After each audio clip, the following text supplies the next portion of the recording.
This September 12th, SON Estrella Galicia are back in London with their micro festival at Hackney's Paper Dress Vintage.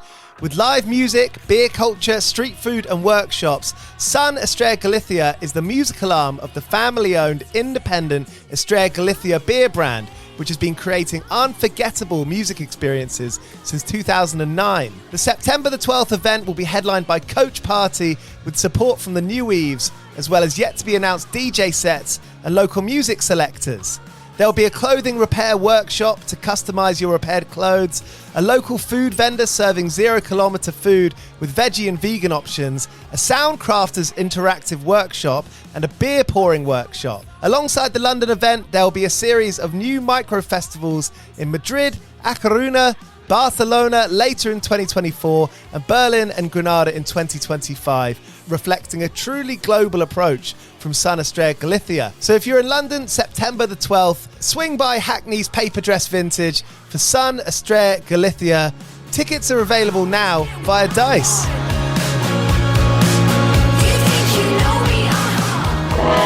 As an independent music podcast, 101 Part-Time Jobs highly recommends DistroKid as the best solution to putting out your own music online.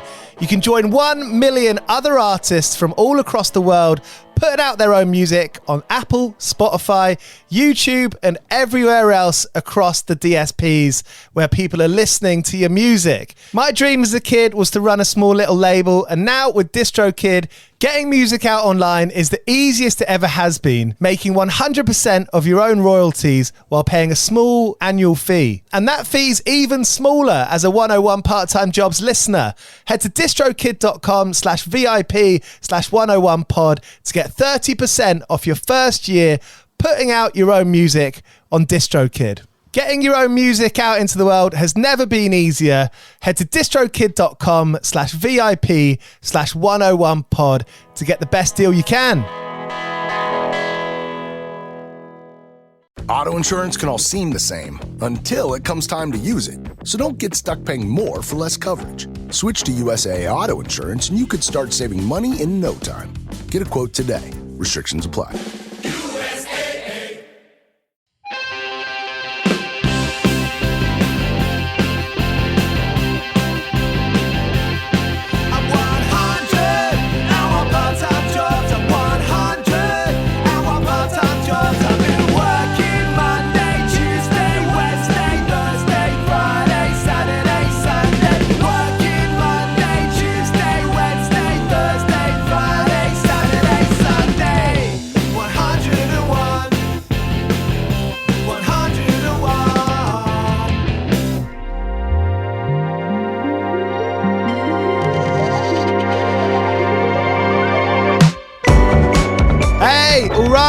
You're listening to 101 Part-Time Jobs. I'm Giles Bidder, and I speak to bands and artists about something that all of us, listeners or artists, have in common: going to work.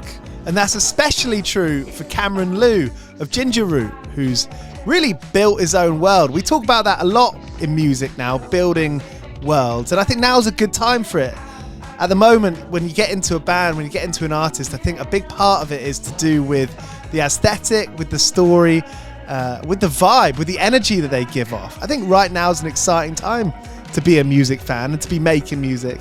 And on 101 Part-Time Jobs, this is where we talk about everything that goes on behind that.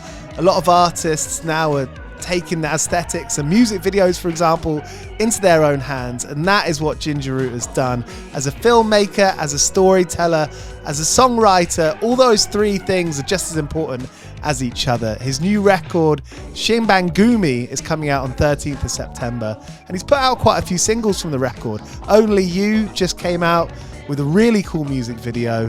This is music to have fun to relax to. It's got a lot of subtle nods, a lot of winks, and I like that too, that Cameron kind of he trusts you, he puts faith in you, he respects you as a listener. So this is Ginger Root, Cameron Lew, here on 101 Part-Time Jobs. If you enjoy this episode, make sure you subscribe. We put out 2 episodes every week with interesting and exciting bands and artists who are releasing new records. And if you're listening on Spotify or Apple or any other podcast app, you can subscribe to this show and get those episodes delivered every week. And we'd love to have you along for it. After the jump, it's Ginger Root. here on 101 Part-Time Jobs. 101 Part-Time Jobs. Let's see. Pet peeves. You know, I think it's just like a humor thing. You know, if you know you guys' humors don't line up, or someone that doesn't get the joke or something. I think that's kind of the first thing. You know, it's a tough one, isn't it? Because you never know if you're right or wrong. I don't know if I'm right or wrong. I see. Yeah, and they could just be cordial. You know, they could just be like, you're like, ha ha ha, or whatever.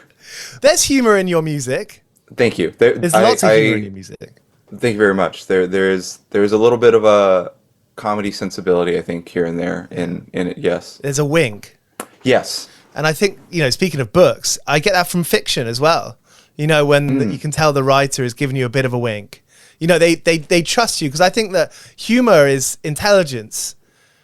And I think when you trust someone, that you trust them to get the joke, you trust them to come along with you. Yeah. That's very true. I think there's, you know, I think it's a two-way street when it comes to, you know, having a good time and, you know, making fun of something, or, you know, wanting a laugh. I think the performer or the author or the person who's making the joke, I think there's a certain level of like understanding that both the audience and the viewer or the listener, I think you both have to be at the same level for the joke to pull off. So it's not just like the writer, it's also the audience that has to accept it and know what to do with the joke and how to run with it. And that's where bits are created. That's the bit. I guess is it hard to start a bit when you you know, if you're writing a song and you're kind of introducing a character or a feeling or this kind of, you know, just this wink, right? Yeah. I guess it has to start from somewhere, and that's always going to be a risk. Yeah, absolutely. I think they go hand in hand. I mean, I think if we're talking about specifically about like Ginger Root and stuff, like the music and the visuals and the universe, they're kind of like all one thing. It's more than just music. It's also more than just like visuals too, which is interesting. So yeah, I think like specifically if I'm writing music and I'm trying out something, whether it's not a bit, but it's like a riff or it's an idea or a concept or a section, there's times where, you know, I'll write it. I'm like, this is so great. Like, this is awesome. And then, you know, I have been doing that bit or that riff for maybe like half a day. And I'm like, this is the worst thing I've ever done in my life because it's so terrible. And then the next day I listen to it and I'm like, no, that's actually fine. Like, I don't know what I was worried about. So I feel that. I mean, this show's called 101 Part-Time Jobs. And it started off because I was interviewing bands and musicians like yourself who are all working part-time jobs because there's no money from streaming. If you're going on tour, maybe there's, you know, I feel like it's like a openly common knowledge now. Only just recent years, people are talking about this idea of, oh yeah, your favorite band that will play the 1,000-cap venue. Yeah. Like, they're probably going home and doing something else to sustain it. Yeah. And so I'm interested in that, and then going a bit deeper, the kind of day-to-day of the brain work, the brain power that goes into writing and creating these characters, and for you, it's your videos are so engaging. And you said earlier, it's more than the visuals. What else more is it? You know, when you think about Ginger Root, it's of course the songs and the visuals. What else is in that world when it's you thinking about it, when it's Cameron Lew thinking about it? Yeah. I mean, like, Ginger Root started as a music thing, you know, first and foremost. You know, it was I was in a band, and I was writing songs. They didn't really fit the band, so I kind of started my own little solo project, and so that's like what Ginger Root like essentially like started as, and basically like, you know, to answer your question, to get where the answer is, I went to film school, and so, you know, trying to also incorporate, you know, my very expensive degree, I started to, you know, wanted to make my own music videos and try to see what I can do for my, you know, band. Because, you know, nowadays music is not enough to break through, you know, like the algorithm and to break through people's, you know, to attention spans. So you need something visual component. So, and, you know, I just wanted to see if I could make videos and direct videos too. And coming from film school, I wanted to be an editor. So I had like my editing chops and stuff like that. which goes into my part-time job that I used to have, which was like editing and everything. And but yeah, so like Ginger Root is the music, it's the visuals. I hate to use the word brand. I like we rather call it like a cinematic universe. There's characters, there's lore, there's merchandise, you know, that I design. There's it's people say it's a genre sometimes. I don't know Yeah. it, but the funny thing is because it comes from, I guess, like a singular source. At the end of the day, it's just some guy in California that's like making things that he wants to try. Like, I think that's what it is. It's like a bunch of stuff that I'm making that I want to try to make because I'm having like a good time making it. Like if I'm having fun making these things, that's like the essentially the core of it. What better reason to do it? And actually, it's smart because we are so in tune with what's marketed to us that Yeah. we can like we have this intuition whether something is designed for us. And I feel like you know when something is just made just for the fun of it, just to feel good, and that's the stuff that I respond well to. I think that's the stuff that my friends and people I know we respond well to.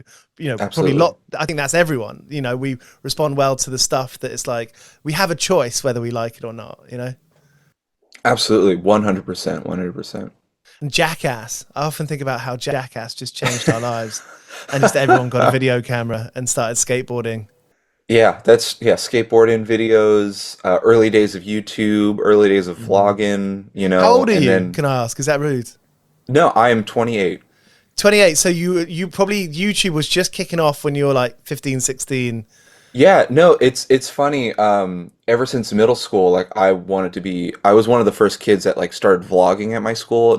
Everyone was like, "What is this like Asian dude doing with a camera?" Like it's crazy, right? So, yeah, like my dream was to like do videos, and it was like the golden era of YouTube. It was right when I was graduating middle school and stuff like that. So, big childhood right there. What were you doing? What were you vlogging? I was just vlogging like going to the water park or hanging out with my friends. I tried to do like every day make a video challenge. And, you know, when you're a middle schooler, you have all the time in the world. So I did it for like a week. But then as a middle schooler, your attention span is zero. So I only did it for a week. I guess that must play into writing songs because you're developing your character and you're projecting, you know, that little brain. What's in your brain? Yeah. Yeah, that's true. I think like whether it was songs or vlogs at that point when I was like 12 or whatever, I think I just was fascinated with the idea of trying to create something. Because I think that's even here now, you know, even though like unfortunately I get orders from the upstairs to make short form content for certain, you know, social media platforms to market my music. The fun thing is that I use that at first I'm like, dang. But then the second part of me is also like, I want to use this as a challenge to figure out how I can make something that I'm proud of that I have to make, you know, or something like that. So putting my own spin on something or figuring out a way to change the narrative of how people normally make, you know, social media content or now or something like Yeah. that. So there's a certain challenge now where, you know, you have to do it because of the band, but also like instead of being like everyone else of just like, did I make the song of the summer? Or like, you know, here's a clip of me singing my song in the studio and being like, can't wait to leak this or drop this. I think that's why not just have fun with it and just make something even stupider or something, you know. I don't know. It's also a good alternative to doing the thing which I think a lot of people do, and it's absolutely fine because some people don't want to do it, but it's a good alternative to being curmudgeon-y about having to do the social stuff. Yeah, you know, there's a fine line of winking at the camera or at the audience and being like, "Help, I'm trapped," but also to having fun with it, you Yeah, know, yeah. and instead of people being like, you know, I've followed artists and bands who will post a screenshot of their text messages from their manager or their label saying you have to post about the tour, and then Yeah. it's just the screenshot and like I post about the tour, you know, my manager says I have to post. I get the effort and the comedy behind that, but sometimes I'm just like, it's part of the job, and you signed up for this job. Like, just have fun with it. Yeah. Do something with it. And that's, I think, what I at least try to do. And I will say it is hard sometimes, and I'm not, sometimes I slip and I'm like, I wish I could just do that. Or sometimes I do just do that. But, for the most part, it's remembering like, no, like, have a good time doing it, poke fun at it, Yeah. Yeah. be yourself. And you got kind of two characters, right? Because you got the Ginger Root character and you got you in real life, and the Ginger Root character on this new record. Tell me if I'm wrong here, but on this new, it's your character is being fired from his job in TV. Yeah, so like a quick 1 minute history is like previously I had an EP where I was brought in to write songs for this up and coming 80s Japanese idol. She's debuting in America. She quits before she goes on late night. Her manager is like, you wrote all the songs. You go out and sing it right now. I sing it. I become the idol by accident. And then there's a whole adventure that ensues. So I made this whole like pseudo 70s, 80s, like half America, half Japan world. And so I wanted to continue that aesthetic in that new world, but have a new story. And the story is that I work for this fake TV media conglomerate called Juban TV, and I'm about to do this whole new project. I'm like ready to go, and my manager there is like, "Yeah, that project sucks. You're gonna do this," and I'm like, "Oh man, but I don't want to." And she's like, I was afraid you're gonna say no, so you're fired." So I get let go, and the whole album takes place where I get let go. I try to start my own rival television conglomerate against the big Juban TV called Ginger Productions. And it's about me and this newfoundly ragtag group of crew. We go out and make our own TV show. It's a hit. That's where the story is right now. And as the story continues, with the singles and the music videos, there's this whole plot that unfolds and everything. And that is, I get fired. I try to make my own TV company, try to make my own TV show. It does well. Juban TV is a little upset. What are they going to do next? Find out in the next couple weeks. That's sick. And it started from one kernel of an idea. Yes. Yeah, it did. It did. And it kept on going, kept on rolling over weeks, months. Yeah, it's funny because at first I was like, oh, it's kind of like a movie, but it's actually really like episodic television, in the sense where, it's bite-sized pieces of stories that all interconnect when you watch it, front to back. But also the fact that like literally, and I kid you not, like 2 days ago, me and my collaborator, David Gutel, we just figured out how the story's going to end like 2 days ago. So it is like episodic television where we're in the writer's room being like, oh, but then this doesn't make sense if we do. And then like we finally figured it out. Yeah. We're finishing, the final round of music videos. But yeah, it was a kernel of an idea. And it kept on going, and there was all these subplots that were going to happen, and obviously as you are in the writer's room, things tend to die and things tend to get reborn and stuff like that. So absolutely. That's sick, because now's a great time for it. We got like Game of Thrones and the narrative around Game of Thrones as that was happening. There's loads about the Snyderverse, which I know absolutely nothing about, just overhearing people in public. Mm-hmm. Which is weird anyway. But, you hear about these things of like, you as fans now, we want to be in the writer's room. We're almost in the writer's room. Yeah, two things about that that's really funny. It's like, one is, like I said earlier, it's so hard as just a creative in general, not just a musician, but just like a person who's making things, it's really hard to break through the noise. And so whether you're making a video or you're making a short film or a book or an album, it unfortunately, just the way that the internet is, like, you need more than just the piece of content to help you break through the noise. And so I thought about, why not trying to go all the way with like, it's an album, it's music, it's video, it's comedy, it's a brand, it's a whole universe, at first and foremost. And then the second thing is too, I think, what you said about, they want to be in the writer's room is like, I think people nowadays weirdly care more about how something is made rather than watching the thing that's made. Like they always want to see a peek behind the curtain or how you made this shot or how you came up with this idea. And that's really hard and taxing as a creator because you have to do both now. Yeah. Yeah. You're shooting the main shoot, you got the nice camera, and you need an assistant, intern, someone with the phone behind you. Yeah, exactly. And it's been hard because, I like me and my friend David were so focused on like making the thing. And then afterwards we're like, oh shoot, we need to show people how we made it just to get people to be even interested in clicking on the thing. It's terrible. It's a crazy thing now, but it's a challenge that I realize and that I'm here to play. I'm here to play ball. And it's part of the job. It's part of your job description. Absolutely, that you've written for yourself, which is cool. Yeah, absolutely. Someone's got to try to do it. Yeah. I know exactly. I feel like with this show, it's like I'm kind of trying to make my own path here in a way that I'm kind of going in a direction that I feel like my intuition points me towards, but I'm still like a bit like, I'm still trying to work it out and figure it out, and that's fun. I enjoy doing that. I enjoy figuring out where I'm trying to go. Yeah, and that's fine. Like, I think I tell a lot of people that ask, like, like, do you have any advice with like doing bands or doing the music thing or whatever? And it's always like, enjoy the ride.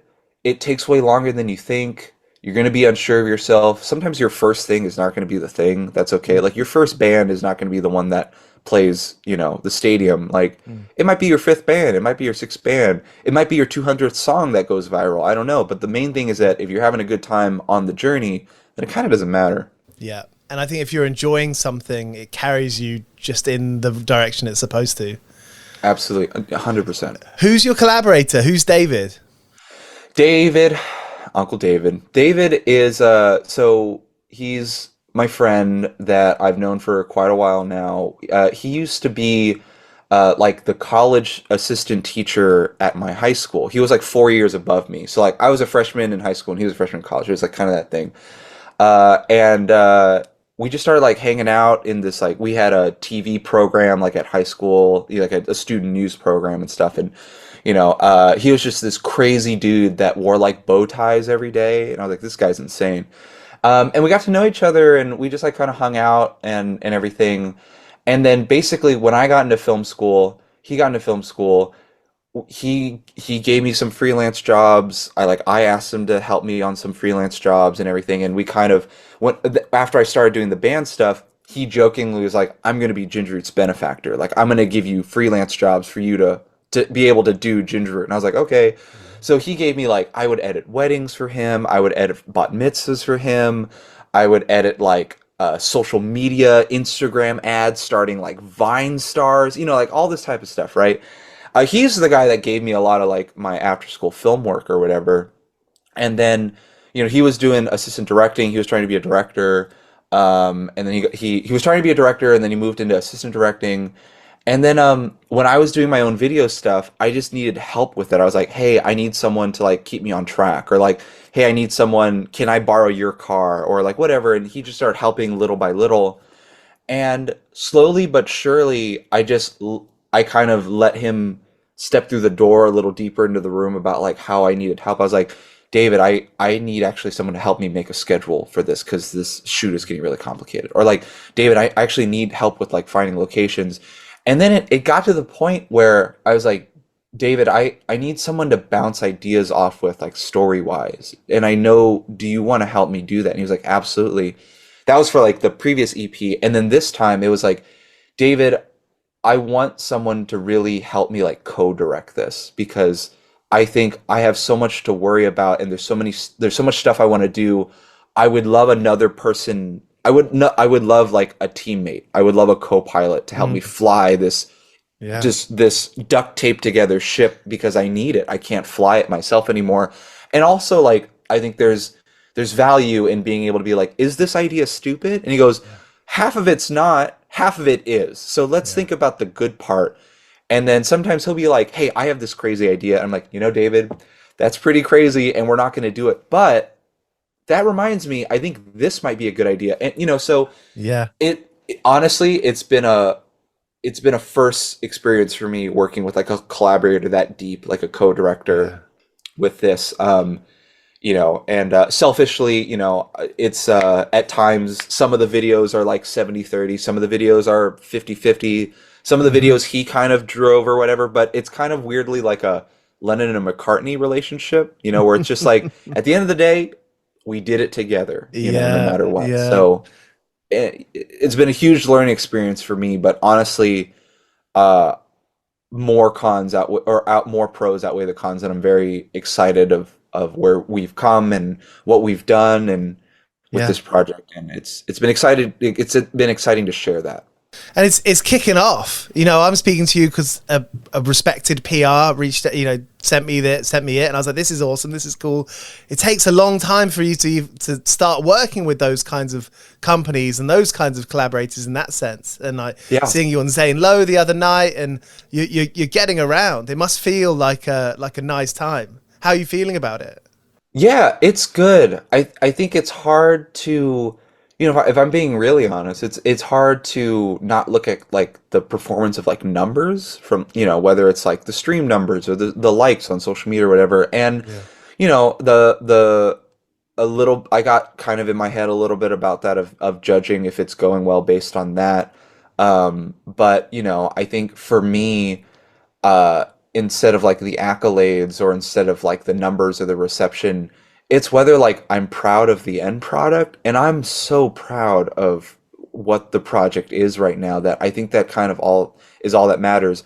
I will say as a disclaimer, I'm very honored to be speaking to people, because like yourself and like press outlets and like Zane and everyone, like it's been an honor that people even are interested in wanting to hear more about the music. But I think personally as an artist, for me, I find the joy in finding the success of like, did I make the thing, and Mm. am I happy with how it turned out? It is, and therefore I think I'm very proud of the project and where it is right now. And we're talking about the thing that had the thing that is most valuable is Yeah, the work, is the storytelling.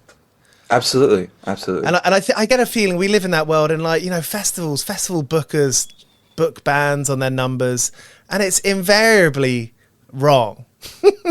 Because might get a Yeah, million streams, that doesn't mean they're going to bring a million people. I've actually, yeah, like, this show is going pretty well for me, but I've just stopped listening. I've stopped looking at the download numbers because it actually doesn't mean anything to me. Like, what it no, means is, like, if I've got advertisers who I like and I work with, and if I've got listeners who I engage with and speaking to great people like yeah, you, that's it. yeah. Those are the three pillars. Absolutely, absolutely. I think like, it's easy to get bogged down by statistics and numbers or accolades or whatever. And I think at the end of the day, like if you're proud of what you're doing, however you gauge, success from what you're doing, if you're proud of that, then that's all that matters. And I think to loop in back to your question, like I'm very happy with how it's going. I'm very proud of the project and what we've made. It's not done yet, but I know where I'm going, and I'm excited to like show everyone the rest of the project. I'm ready for people to see the rest of the story. I'm ready for people to hear the rest of the music, and Yeah. I'm ready for people to like see us on the road. I'm Yeah. very Heck I'm yeah. very stoked. Does David go out with you on the road? He does. So David, playing into, how visually important Ginger Root is as a project, we basically have like a live camera operator doing handheld camera on stage, and so he's up there with the band, and he'll like pan over to our bass player Dylan, and when he hits a bass solo, and then he'll pan over to me when I like hit a high note. It's crazy. It's like weirdly like a baseball game with like a live stadium cam. We like zoom into audience members. We joke it's like, giving into people's ADHD brain being like, what do I look at, or whatever. But Yeah, yeah. You should people get the love it. jumbotron. You should have a feature of Yes, like someone, exactly. people Yeah, on we have like on a a date or kiss cam something. or something or whatever. Yeah. You get the family Uh, shot. It's the family who have come to the gig together. yeah, exactly, That's exactly. nice. The celebrity in the back who doesn't want to get noticed or something. But Who have you met any? Have you met any interesting people that you knew, people that you were fans of? yeah, there's a couple people that have shown up to shows, and everything that has been super cool. I think like The funny thing is some of the people that like I invite to the shows are like other musicians, so they're just like sadly on tour while I'm on tour, so the stars like never really align and stuff Yeah, like yeah. that. But it's funny because like when we did a tour in Japan, there's like a couple like legendary like legacy Japanese artists and like really important people in like television and radio that like came by that I got to like shake hands with, which was Sick. really crazy and weird. And you But knew about them even though you grew up in California. Did you grow up with those Japanese figures? Yeah, in high school, like I got really into like 70s and 80s Japanese music, and so I've been just a big fan for quite a while, and I think that's like a portion of like the big influence of Ginger Root is definitely like Japanese 70s and 80s like J-pop and stuff like that. And so yeah, to be able to like meet those like living legends, it's kind of crazy, and it's funny because I come back home, and if you're not like hip to like the Japanese scene. It kind of doesn't mean anything, or whatever. So I'm like, I meant like the equivalent of like Japanese like Prince, and they're like, oh, cool. I'm like, you don't know how big this is, or whatever. So it's funny. It's like Japanese Madonna, and they're like, oh, cool. Yeah, I don't know. But yeah, I mean, like in the West, like when we're touring, I'm trying to think. I think the funny thing is because most of the people who I look up to, like other musicians, they're on tour, so it hasn't been at shows, but it's been like after touring or on breaks, or if I'm just traveling, that they're like, hey, if you're in town, like I'm a huge like Kiro Kiro Bonito fan, Yeah. and they're based out of the UK, and like when I was doing my London tour, they got to see the show, and like I got to hang out with them afterwards, got to see their studio and everything, and so that was really cool. Yeah. Um, Nice. there's a band called like Wolfpack out of Okay. LA that like the lead guy Jack and I we were able to talk together, and like he came to Yeah. see a show, and it was super cool, super Nice. cool. There's a band called White Denim from Austin, Texas that Yeah. I've been able to like hang out with and meet, and so it's cool. It's Yeah. cool. Good to have people around that you could chat to, bounce ideas off, and just, I don't know, see everyone, because everyone's different. It always surprises me Absolutely. that if you start thinking everyone's on the same wavelength, it's wrong, isn't it? And so meeting people who are different is always quite buoyant, I think. Yeah, I love talking to other creatives. I don't get the opportunity to just because how busy everything is, but I do really cherish those conversations of with other bands and other artists of being like, yeah, so like this thing, how do you do it? And they're like, well, I was gonna ask you the same thing. Yeah, yeah, yeah. Talking about jobs, and so you were a video editor. I mean, having David as a benefactor giving you freelance shifts, that's a dream. Yeah, it was cool. It wasn't the most ideal work, which is fine. I think the two. Well, it's funny. I started freelancing. I was thankful that freelancing was like my only, like my part-time job. Like I didn't have to work in retail. I didn't have to work in food service. So I got really lucky. But it's funny. I started freelancing in like middle school, like going back to when I was like trying to be a YouTuber. You're an I would like entrepreneur. yeah, I would like with my small dinky little handy cam, I'd be like filming like I don't know local I don't know fundraiser events for like some type of organization. And it's funny because I get paid like $50, and it's okay because I That's a was definitely lot for a giving middle schooler. it was a lot for a middle schooler. I definitely was giving them a $50 product. I'll just say that. But yeah, and so anyway, I was doing freelance. I did freelance through high school. I did a lot of freelance in college and after college. And I started Ginger Root, in college. So I was balancing like, doing freelance in film school, doing music and playing like house parties and stuff was kind of like my stress, reliever or whatever at the time. But yeah, I edited bat mitzvahs. I got jobs from David. I would edit I edited like Snapchat reality shows that were terrible. I did like pilots for Netflix, like a travel show where the host was really bad.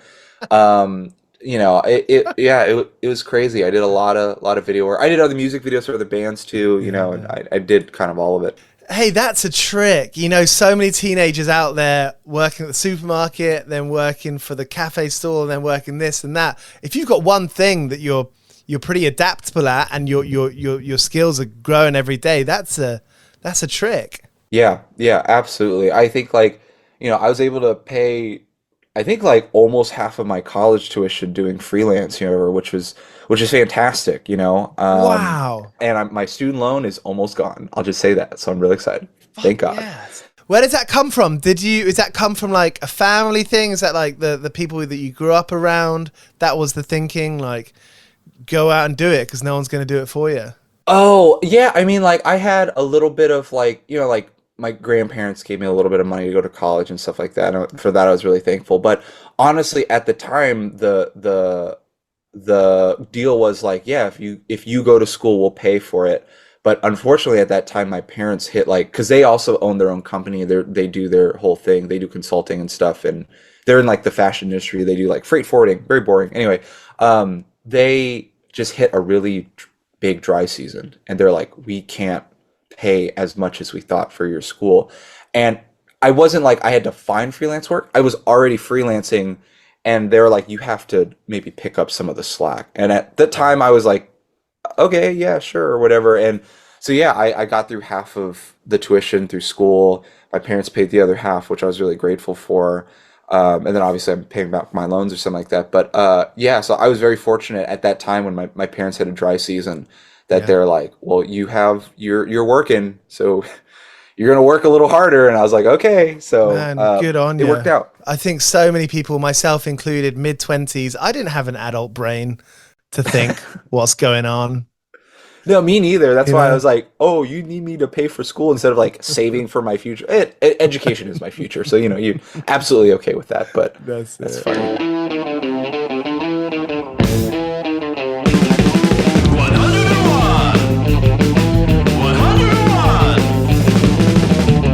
Hey, Cameron, it's been really good to meet you. The record is awesome. I'm looking forward to hearing the story, how it plays out. Thank you so much. It was great chatting with you. A very big honor to just chat about what I do, and I thank you as well. Yeah, man, good stuff. Just to end with, you told us so many of those jobs and those bar mitzvahs and the local council stuff. What was the most difficult day of work that you had? Oh man. Oh my God. Oh my God. Let's see. I On the think, spot. yeah. There's one that's like I cried at work, but I feel like that's kind of like boring. No, There's that's good. one. No, I feel like there's one even better. Oh, okay. I'll tell you one because it kind of relates to like Ginger because Ginger allowed me to get out of the work early. I'll just say that it saved me. But I was doing. It doesn't matter because I don't have an NDA. I was cutting this commercial for T-Mobile, which is like a cellular network company. It's like a cell phone company, right? And they're like, "Hey, you have to edit in this PR's like actual office, so you can't work from home. You got to come into LA." So I was like, "Okay, fine." They gave me a desk. I'm like working on it or whatever. And I have footage. I'm cutting it, and I'm just like kind of cutting it how I see fit. I'm like, "Yeah, this is good." And like big boss man comes in and is like, "Hey, like, do you like have a cut?" And I was like, "Absolutely, here you go." I'm proud of it. I click it.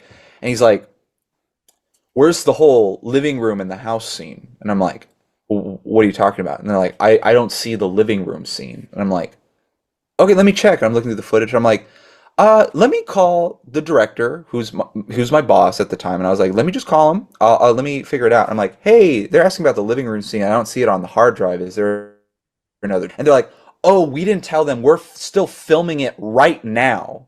We'll be there in 2 hours. So just kind of stall for us." So I was like, "Are you kidding me?"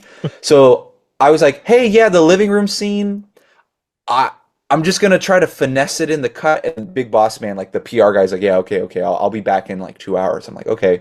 So then 2 hours go by. I'm just sitting, just twiddling my thumb, just waiting. I'm just And like you took moving. the heat. You took the responsibility. You could have put them in the Yeah. shit. Yeah, and then the director with the footage comes bursting in. He gives me the hard drive. I like try to cut it in 10 minutes, and this guy comes in, and I click play, and with the living room scene, he watches it, and then the PR guy's like, "Yeah, this isn't good. I don't like it." And I'm like, "Oh my God, what's gonna happen?" Thank God, like the director's there, so he's taking the heat. I'm just like sitting there, like, "What are we doing? Like, give me an order or whatever." Yeah. And then the guy's like, "Let me call like someone or whatever," and basically brings in a laptop and like Skypes and videos in their like big producer and like it's like play the cut or whatever, and I play it, And then the producer's like, I can't hear it. So I have to blast it on the speakers while he's trying to do a Zoom call. Like, I couldn't send him a file. It was really weird. He was like, yeah, I'm in an elevator right now. I got like 5 minutes to like look at this cut. And then he was like, yeah, it's really stuttery and I can't really hear it. Like, you should fix that. And then like the PR guy's like, hey, did you hear his notes? It's stuttery and you need to fix it. I'm like, I think it's because the internet in the elevator is not very good. It's not my fault or whatever. I'm trying to cut it. I'm like doing whatever. But I told them, I'm like, hey, at 5 o'clock, I got to go play a Ginger Root set. I got to go to sound check. And they already was like, that's fine or whatever. It's like 4:45, 4:50, 5 o'clock rolls around. And I'm like, I got to dip. And so I put the director in my chair. I'm like, you figure it out because this was in my contract. I left. I played a show like a rock star, and then I went home. And I didn't have to finish the project. You never thought about it again. Yeah, that was probably like the most chaotic freelance editing job I've had. That's fun. Hey, you're well seasoned. It seems you got nothing can shake you. I'm quite seasoned. I am definitely well seasoned and deep fried. I could just say that. I wish I was well seasoned. They do got a lot of good seasoning in the west coast of the States, don't they? Yes, absolutely. Yeah, there's no seasoning in the UK, basically. Unfortunately, so I've heard. So there was Ginger Root, Cameron Lew, here on 101 Part-Time Jobs. His new record, SHINBANGUMI, is coming out in September. Go and pre-save that, and all those singles have been ace. They're a lot of fun. It's fun. It's good time music. I like that a lot. Cheers for being here. We put out episodes every week, 2 episodes at least. So if you're listening on Spotify or Apple right now, make sure you subscribe, and we'd love to have you along. Cheers for being here. 101 Part-Time Jobs is hosted by Giles Bidder and produced by me, Olivia Swash. This has been a Mighty Moon Media production.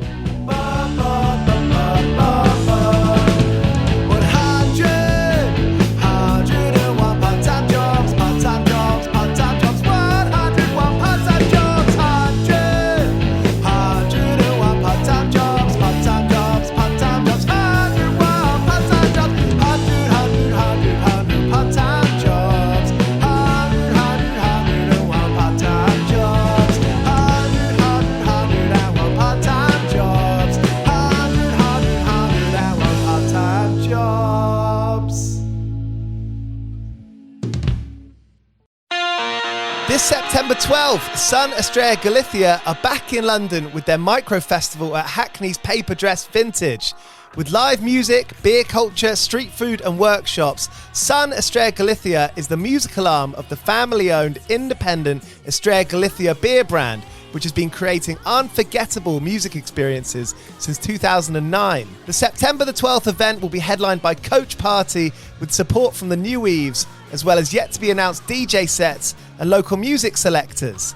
There'll be a clothing repair workshop to customise your repaired clothes, a local food vendor serving 0 kilometre food with veggie and vegan options, a Soundcrafters interactive workshop, and a beer pouring workshop. Alongside the London event, there'll be a series of new micro-festivals in Madrid, A Coruña, Barcelona later in 2024, and Berlin and Granada in 2025, reflecting a truly global approach from SON Estrella Galicia. So if you're in London, September the 12th, swing by Hackney's Paper Dress Vintage for SON Estrella Galicia. Tickets are available now via Dice.